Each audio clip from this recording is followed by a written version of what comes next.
do you think makes a great leader? What makes a bad leader? You smell, Kelly. That's not good. I'm Nick Gallo, a USA Hockey Level 4 coach, a former WHL scout, and lifelong hockey guy. It's been a dream getting to work in the hockey world, but I also like to have a little fun. Okay, a lot of fun.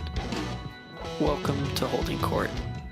What's up, guys? Welcome back to another Holding Court video. I hope you guys have enjoyed the A Star Is Born series. It appears that in September it's going to be A Stars Is Born, since you guys voted for the Sedin twins. Thank you guys for that, making me do 2 Vancouver Canucks. Beautiful. I want to keep today's video reasonably length. It will be a little bit difficult because leadership is something I feel really strongly about. I'm super interested in. As a leader, you've got to take more than your share of the blame. When something goes wrong, it's your fault, whether it's your fault or not. Leadership is something we hear about all the time in sports. We hear certain guys referenced to as bad leaders. We hear certain guys referred to as great leaders. And it seems like we don't get a lot of tangible explanation for a lot of this stuff. What made Mark Messier an amazing leader? What made Steve Yzerman an amazing leader? I just wanted to do a short video just kind of adding my thoughts on it, my experiences with leadership and being in a leadership position. Here's kind of a fun little story. So I was coaching Pee Wee in-house hockey in Anaheim.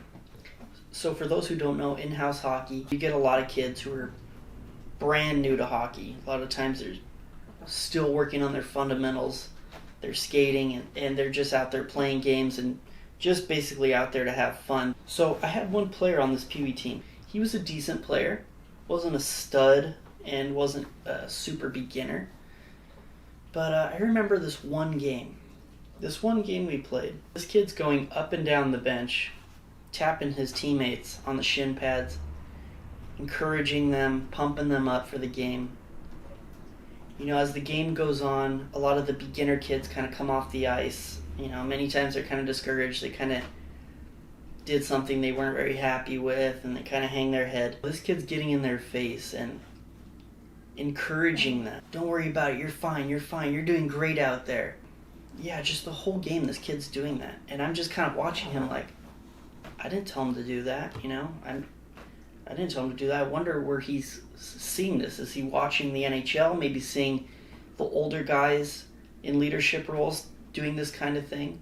Is this something he learned at home? I mean, it was pretty interesting. You don't see that a lot, especially in in-house hockey. So after the game even, one of the refs skates over to me and he says, "Me and my partner just wanted to let you know that number 10 is a class act. The way he treated me, my partner, and the scorekeeper, you know, class act," and then skates off. You know, he just wanted me to know. And I can't remember exactly what he said my player did, but the ref felt compelled to let me know. Like I said, I didn't tell him to do this, and he just, right off the bat, knew how to be a leader, and he was leading, I mean, just amazingly.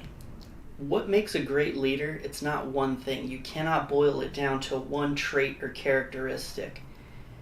I believe it's a multitude of things, almost like what makes a good person. I mean, is it one thing you could put your finger on that defines a good person? Absolutely not. So I believe it is a multitude of things, but an interesting question to ask is, what is the most important thing? What is the most crucial thing to be a good leader? Well, for me to kind of come to my conclusion on that, I look on the opposite end. What trait makes someone incapable of being a good, solid leader? Weakness. I believe weakness disqualifies you from being a capable leader. And what I mean by weakness, it's character weakness. Weakness as in, you know, not being firm. If you're someone who doesn't want any conflict, doesn't want any sort of confrontation, you're going to have a very tough time leading. You have to hold people accountable. You have to hold people accountable you respect and you like, and sometimes it gets awkward, it gets uncomfortable. You have to be willing to do that for the better of the group and for the better of the people you lead. I've worked for people in leadership positions who were great people, and they struggled mightily with leading because they just wanted to be well liked. Never wanted to ruffle any feathers. They never wanted to go into that sort of uncomfortable area. And they just made terrible leaders. Frustrating people to work for because there's just capitulation. There's no laying the law down. It's almost like a free-for-all. And there absolutely is no meritocracy under weak leaders like that. I want to hear your guys' feedback. What makes a great leader? What makes a bad leader? What are your experiences in leadership positions and working for leaders? Thank you guys for tuning in. I hope to see you on the next video. Also, I do have a little surprise up my sleeve as far as a new segment I'm going to incorporate on the channel. So go ahead and follow me on Twitter and stay updated. Thank you guys. Appreciate you. Have a good one.